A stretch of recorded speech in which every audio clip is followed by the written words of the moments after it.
What's up guys, Asian here with our first video of the new year 2020, and today we're going to be talking about the axe versus the dagger on a dual wield stamina build, when it's going to be stronger, which weapon is going to be stronger in which situation. This is a question that has been commonly brought up on my stamina DPS build, so I figured I will show you guys the mathematics behind it and explain why certain builds, for example a stamina Templar, is better served running 2 daggers compared to a dagger axe, as opposed to the 5 other classes in the game right now. So for those of you guys who are kind of wondering what this is all about, this goes back to the dual wield line here, twin blade and blunt. So each dagger increases our weapon crit chance by 5%. So if we go ahead and swap to our front bar here, where we have 1 dagger out right now, we see we get our increase of 1095, which if you divide it by 219 ends up being about a 5% additional crit chance. And then each axe gives your melee attacks an 8% chance to bleed enemies for 3098 physical damage here over 6 seconds.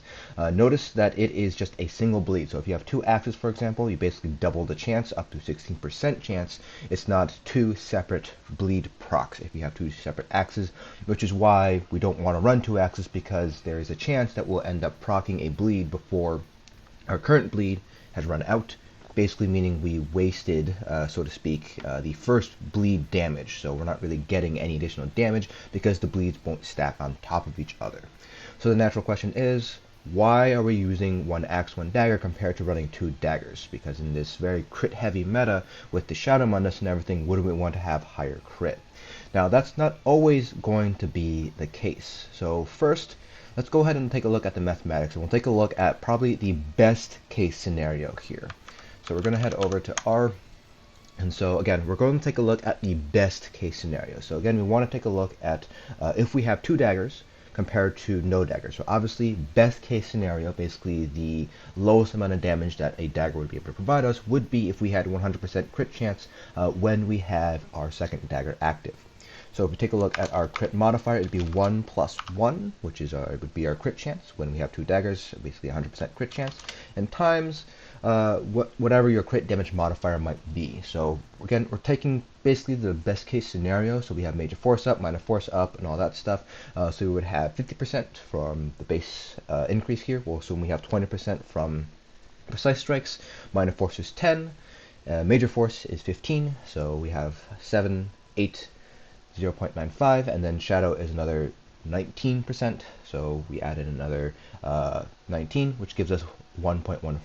So we do 1.14, and then again a dagger gives us another 5% crit chance, so we just drop that 1 down to 0.95, multiply it by the same crit damage modifier, and take a look at that. And so we're getting about a 2.7% increase in damage when we have 1 dagger. That is the minimum amount of DPS that we can expect. So if we decrease our crit chance to more what we would expect in an actual stamina build, so for example, let's say we're not a stamina necromancer, so we have an actual crit chance when we have all of our buffs active of, let's say, around 70% with 2 daggers. So with 1 dagger we would have 65%. In this case we get a 3.2% increase in damage from running 1 additional dagger with a more reasonable crit chance. So you can see here that 2.7 is the minimum, while 3.3 to about 3.5, that's probably more reasonable to what you would expect to see on your typical stamina build. Obviously your crit chance depends on the specific sets that you're running, but around 3.5 is a pretty good estimate as to how much additional damage you'd be getting if you added in a second dagger. Now, how do we compare that to the axe? Well, you're going to have to do a couple of parses in order to kind of tease out that information. So we know here that if we have 1 additional dagger, we get an increase of about 3.3% increase to our overall damage. So what that means is the axe bleed will need to do more than this amount. So it would have to do more than 3.3% of our damage. So if we go back to ESO and take a look at our parses, we have 2 parses saved up here. Hopefully we don't get any UI errors. So this one is from a Stamina Templar. So Stamina Templars, as you guys recall, use Biting Jabs as our spammable. Biting Jabs is not a dual wield ability, so we have no capability of proccing the bleed. So our bleed proc is going to end up being lower. So the actual damage that it contributes is also going to end up being lower. So you can see here we have a bleed damage proportion of 2.9 So if we take a look at our mean weapon crit chance here, let's take a look at our max actually. So we have 61.9, so we'll just round it up to 62 just for ease of conversion here. And we go back to our equation here, so we have 62 would be here. So if we go ahead and take a look at adding another 5%, so we bump that up to 67, 3.3%. Our axe bleed is doing less than 3.3%. So in this instance, we would want to run another dagger as opposed to running an extra axe. But now let's go over to a Nightblade where we're running rapid strikes as a spam bull. This is a dual wield ability, so you have a chance of proccing the bleed with rapid strikes here. Now our bleed chance is 3.8%. Now Nightblades do have a little bit higher crit just because of some additional class passives. So we have 68%, go ahead and round up just for ease of calculations here, as our max with one dagger. So if we go back to our equation here, we basically change the 62 down here to 68, and then we add 5%. So this bumps us up to 73. So we have 3.2% is the cutoff value.